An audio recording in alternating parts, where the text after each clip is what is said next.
$35 US.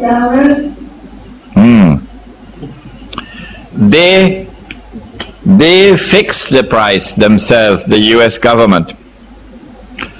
They fix the price at $35. In fact, if we want to be more specific with the answer, I'll have to tell you that the US government has no control over the money. It is something called the Federal Reserve. They're the ones who fix the price. They fix the price of gold at 35. But then, between 1944, when Bretton Woods was concluded, to 1973, the price moved from 35 to 40. Guess what happened in 1973? The war, the Ramadan War, also known as Yom Kippur War, and then King Faisal rahimahullah imposed the oil boycott. That was before some of you were born, Oil boycott on the United States. When Uncle Sam was slapped with his oil boycott, guess what happened to the US dollar? It collapsed by 400%. It was 40 and it became 160, which is a very plain and clear indication of the vulnerability of the US dollar. The second instance was in January 1980, after the Iranian Revolution. In fact, we know the exact date. It was the 15th of January 1980, when the market was afraid that the Iranian Revolution might be exported into the Gulf. And the US dollar fell to 850 US dollars to 1 ounce of gold, indicating the vulnerability of the US dollar. So when the attack comes, which I am anticipating is going to come soon, during this summer while I was touring Indonesia and Malaysia and Singapore, in my public lectures I was saying I expect it to come within the next 5 to 10 years. But after September the 11th, I think I have to expect it even earlier than that. Is it permissible for a Muslim to inherit from a non-Muslim? Why? Because the Muslim, if he is to pay even minimum attention to the concept of purity, has to ensure that what goes into his stomach is halal, because that can affect your spiritual state. The clothes that you wear must be halal.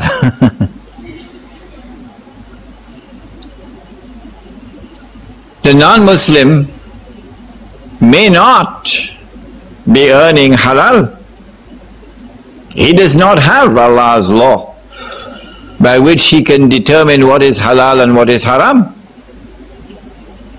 If you inherit from him, the first and the most dangerous possibility, therefore, is that you may be inheriting that which is haram and consuming that which is haram. If it is not permissible to inherit from a non-Muslim, how can it be permissible to accept charity from a non-Muslim?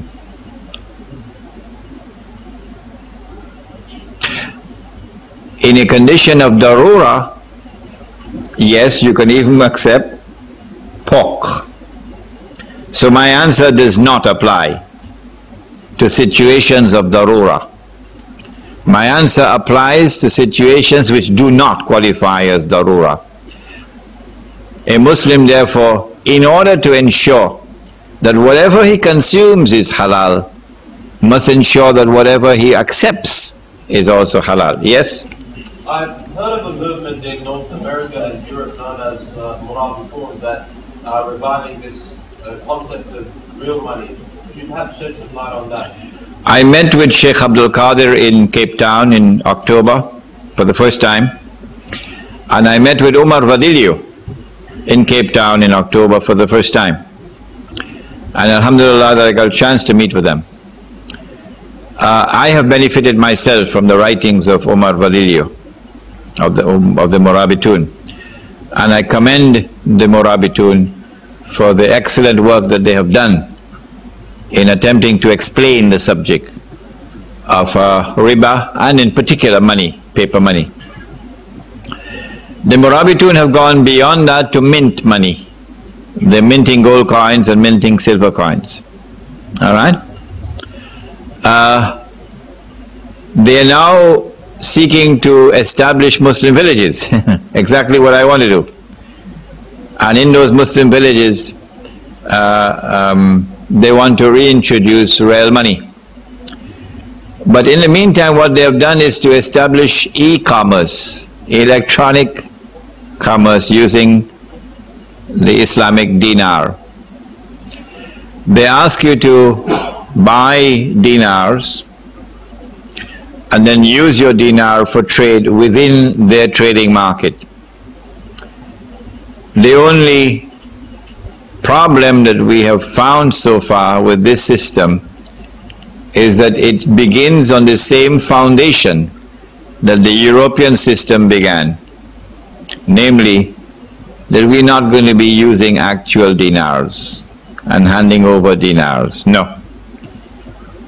That we'll be using a receipt for the dinar, while all the dinars are going to be kept in one central location, and we have to pay for the dinars to be kept there. They are going to be earning money while keeping and storing the dinars. And we have to depend upon their honesty and their integrity, that when we want our money, we can get our money. I'm not comfortable with that. In my market, every man will keep his money in his pocket, and when under his pillow. And when you buy and sell, you will hand over money the way you did it when Muhammad ﷺ was alive. We have two sisters from the two questions from the sisters. You explain that if you are paying interest, it is also a sin. What happens if in the family, if your husband is paying the riba and you're the wife, what do you do? If your husband is in riba, directly in riba, he borrowed money on interest from the bank and he's paying the mortgage, and you're the wife, you have not signed the agreement. He has signed the agreement. If both of you have signed the agreement, then you are directly in riba. If he has signed the agreement, then he is riba. He is in riba, not you. If he's putting his money in a fixed deposit and earning the interest, and then using that interest to support the family, then not only is he consuming riba, but you're also consuming riba, and your children are also consuming riba. But if he's only paying riba, not taking riba, then he is in riba, not you. However, you're now living with a man whom the Prophet Muhammad ﷺ has cursed. No woman should ever want to continue to live with a man who has the curse of the Prophet upon him. So what you do is you inform your husband, either you get out of riba or I want out of your life. He will then respond and say, well, you can leave if you want to leave, I get somebody else. Or he can respond and say, no, I'm wrong, I promise you, I'm going to get out of riba. In which case, you thank Allah that your husband has seen the right path, and you now assist him and encourage him to try to get out of riba. And both of you pray to Allah for help. What do you do with interest when you take it out of your account?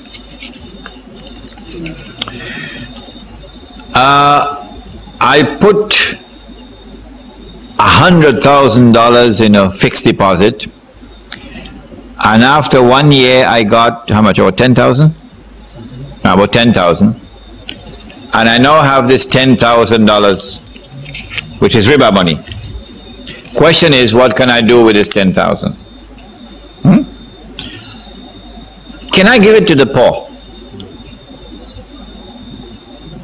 I can only give it to the poor if it's halal for the poor. Alright? If it's halal for the poor. But it will only be halal for the poor if Allah or His Messenger said that it is halal for the poor. Did Allah say that it is halal for the poor? No, He did not. Did the Prophet ﷺ say that it is halal for the poor? No, he did not. So if I give it to the poor,